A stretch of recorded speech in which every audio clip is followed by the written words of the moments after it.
Welcome to the Earthworks Podcast, where our team will share the jargon of carbon from many of our turf friends from the past 30 years. Hey, yo, what's up? Hello to all of you Earthworks people. All you folks that say, hey, Earthworks, that's my stuff. I love that stuff. It gets me through a jam. That's my secret. Earthworks. Thanks for listening to the Earthworks Podcast. This week you have me, Jack Higgins, and I'm bringing you some musings about the year 2020. Also, some cool conversation with a good friend, Superintendent Brian O'Malley.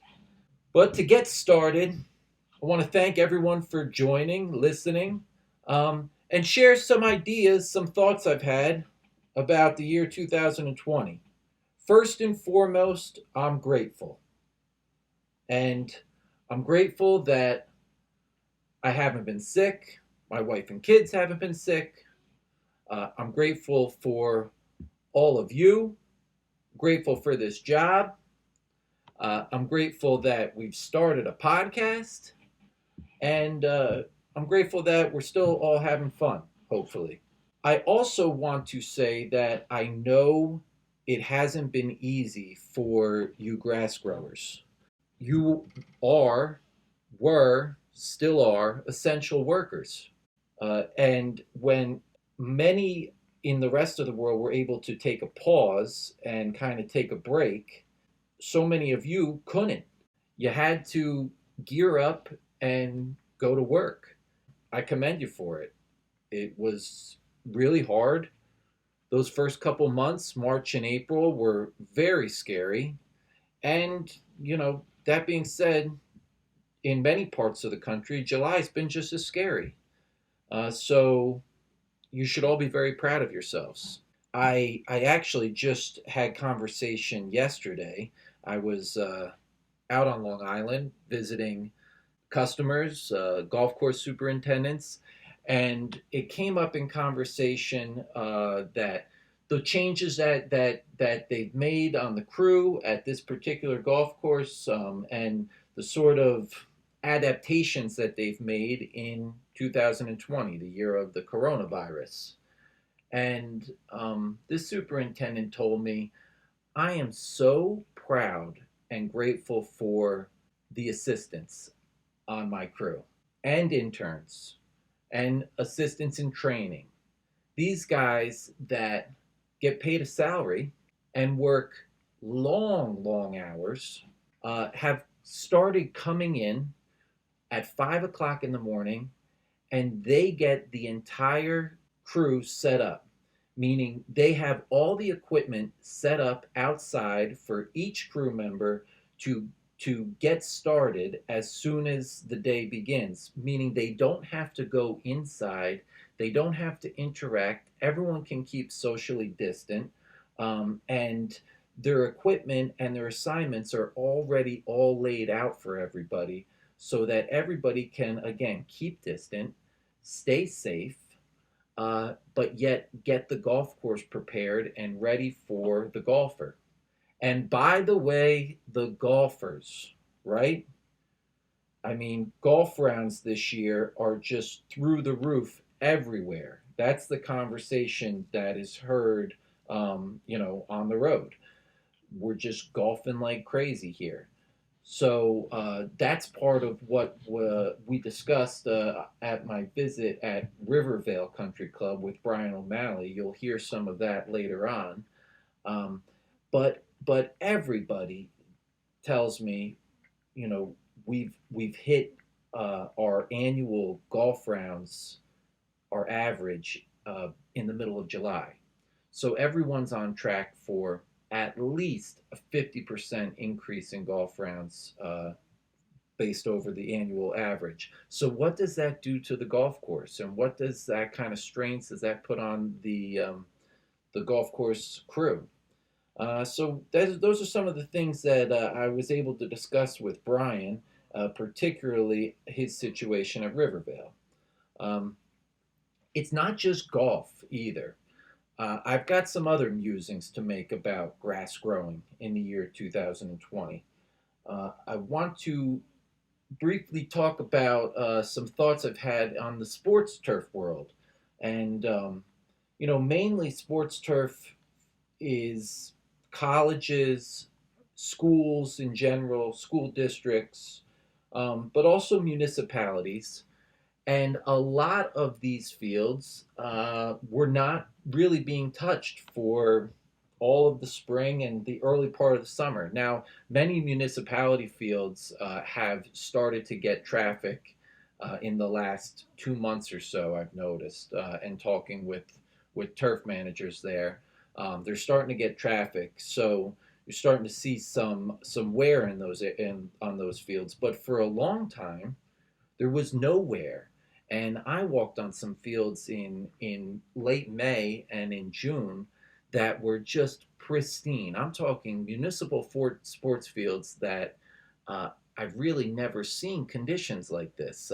Not a blade of grass missing anywhere on the field. Dense turf on public, municipal, overused sports fields. That kind of had me thinking, and also in discussion with a good friend and colleague, Jared Minnick of the Natural Grass Advisory Group. We've got an opportunity here as natural grass managers to really emphasize to the public, to the public at large, how we can maintain beautiful sports fields. We don't have to use plastic fields, that cook up to 120 degrees on an 80-degree day, let alone a 95-degree day, like so many of us have been enduring, this summer. Um, we don't need to use those plastic fields. And this year kind of proves it. What's the difference maker? It's really traffic, right? Are we at a loss of space in our public parks, or are we at a loss of budget? I don't know, because it costs like $1.5 million to put in one plastic field, 2 acres of plastic for 1.5 mil. Do we not have the money to maintain good sports fields? I don't I don't think that that's the problem, really. I think that it's awareness and education. And this year has proved that. And maybe this year has kind of killed two birds with one stone. Not only did it prove it, but maybe if we can get that message out there, it will be burned in everyone's mind that, like, wow, you're right. We can maintain great sports fields if we can do the right thing, if we can manage the traffic, if we can rotate play, if we can give fields a break and be sure that we have enough fields to rotate into play. These are just some thoughts. Now, I'm not leaving anybody out here. Lawn care. Wow, what a year we've been having for lawn care, because the industry is booming right now. And, I think a lot of that, of course, has something to do with everyone's at home.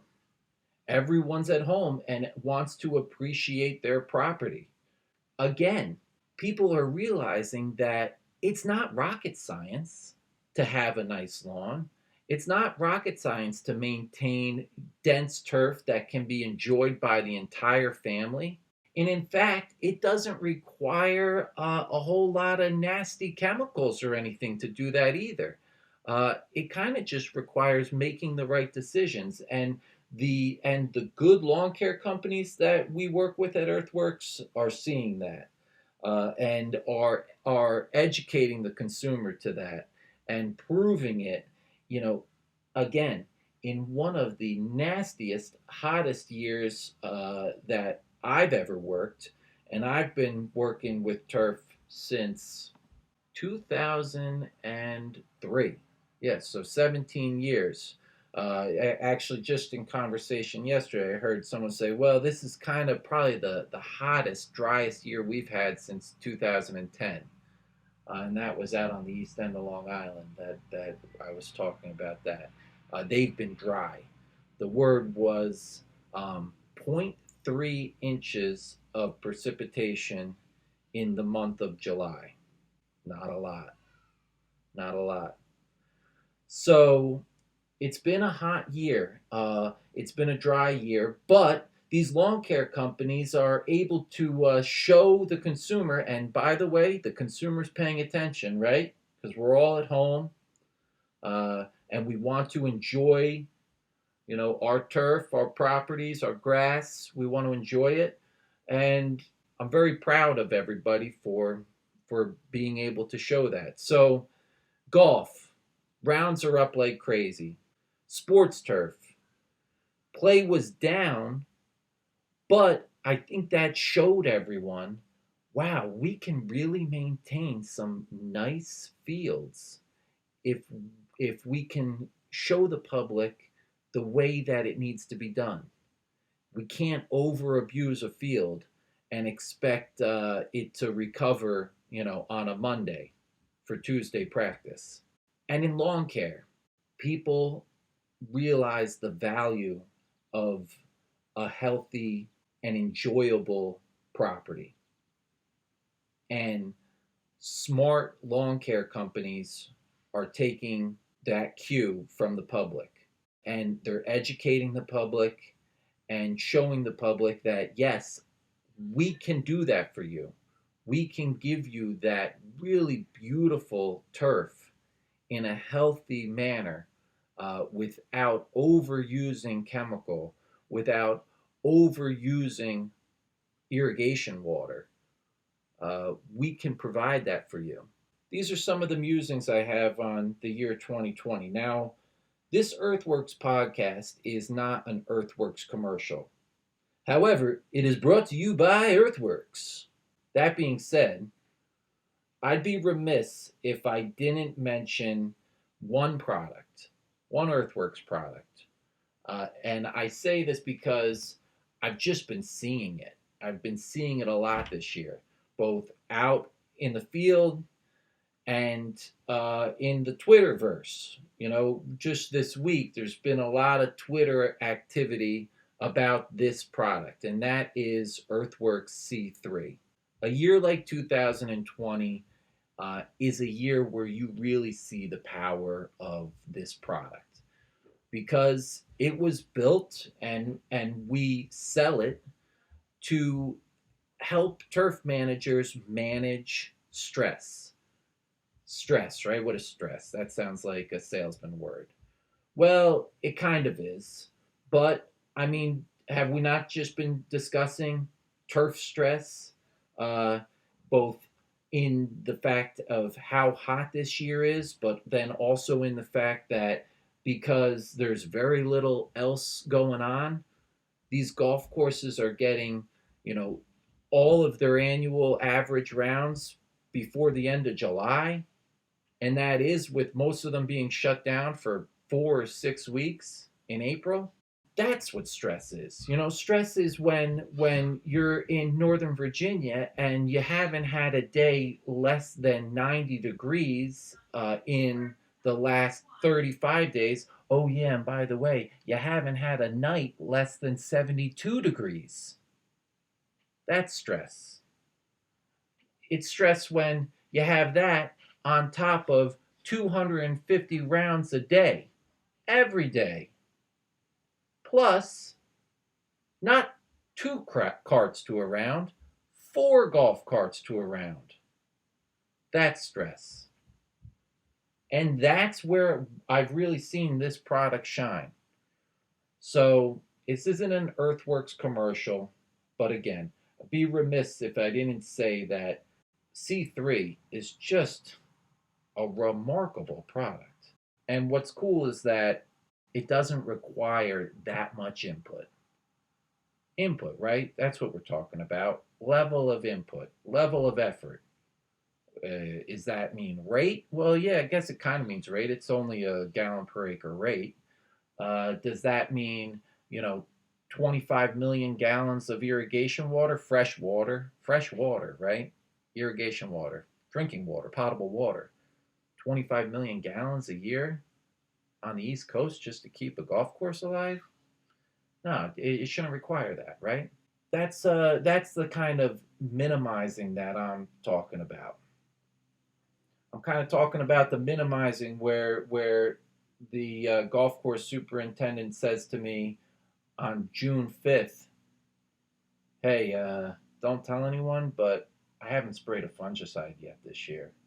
My golf course is pristine." Cool, right? That's the kind of minimizing that I'm talking about.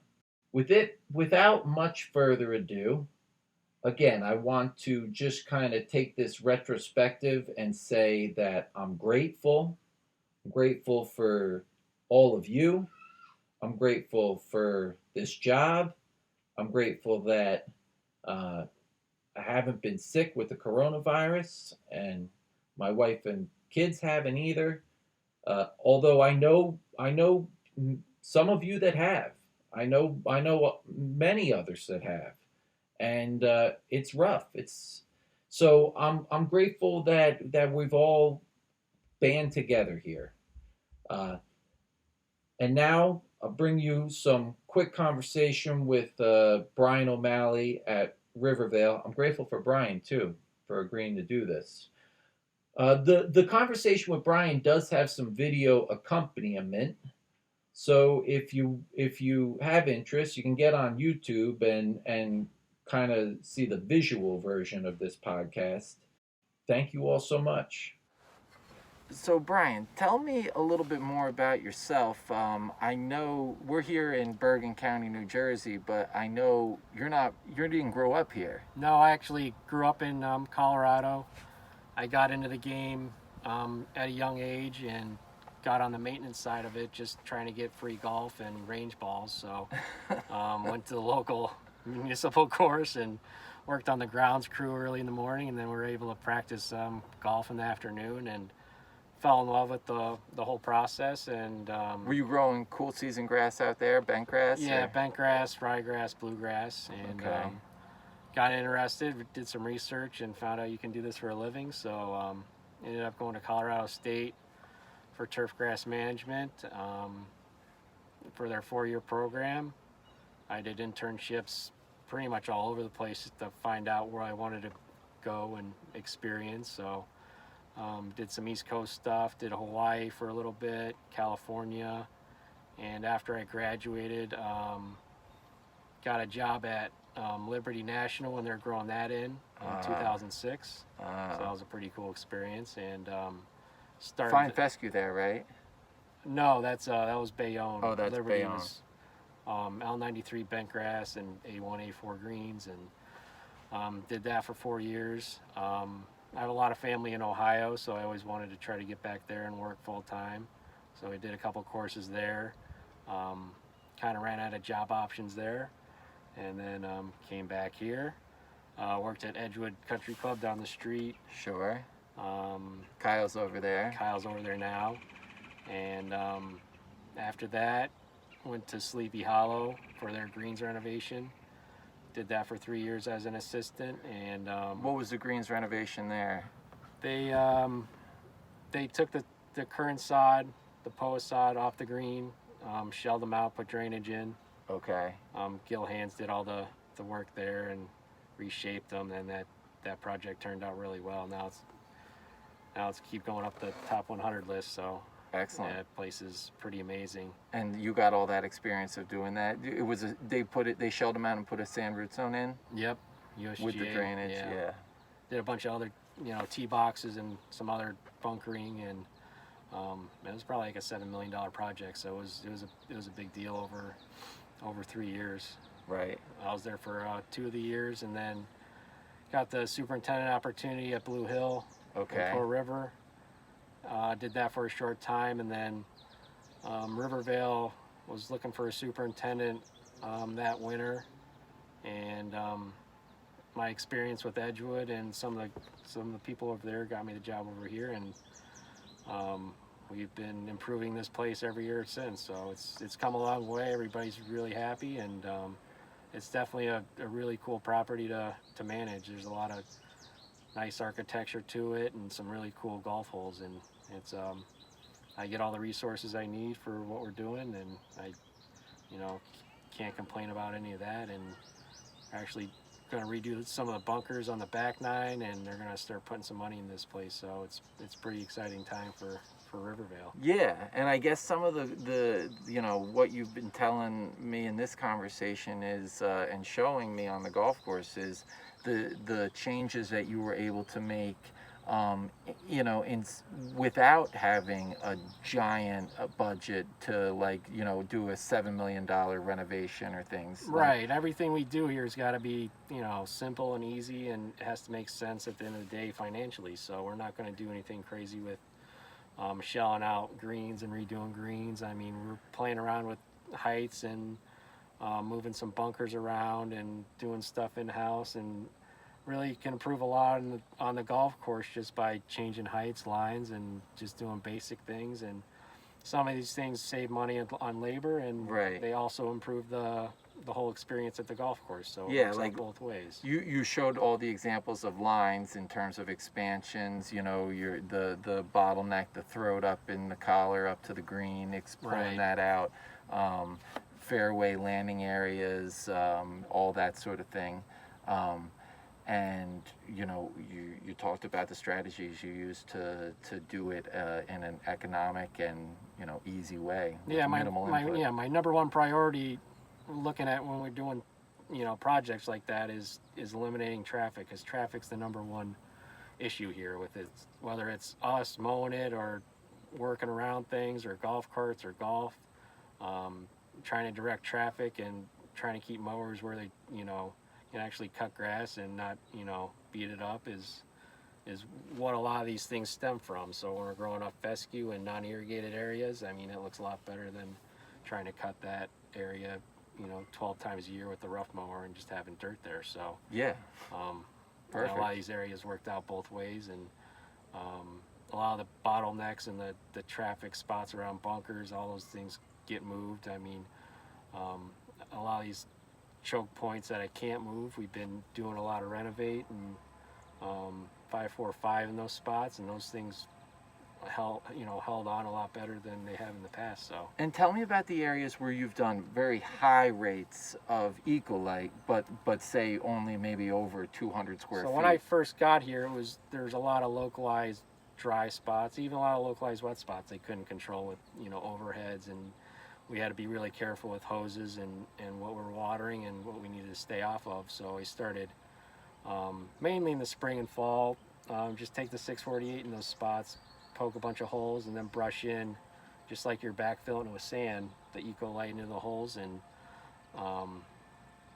that has helped out dramatically with the localized dry spots that are in collars and edges, and keeping everything a lot more even. So I'm to the point now where in the shoulder seasons we can definitely use overheads and keep everything even, and it eliminates a lot of the hose work where before we're hitting spots the size of dinner plates just trying to keep things alive. And the labor issue on that side of it's tough for us because we don't have the resources to have 3 guys on a hose checking greens all the time. So Nobody does. I mean, even the people that do could spend that labor, you know, more wisely. it gets ridiculous at some points. So we probably eliminated like 6 or 7 really bad greens that were real spotty in areas with just using the Ecolite in the spots. And now we can use overheads in the mornings and keep everything even, and then in the afternoons we'll use hoses, you know, when it gets hot out,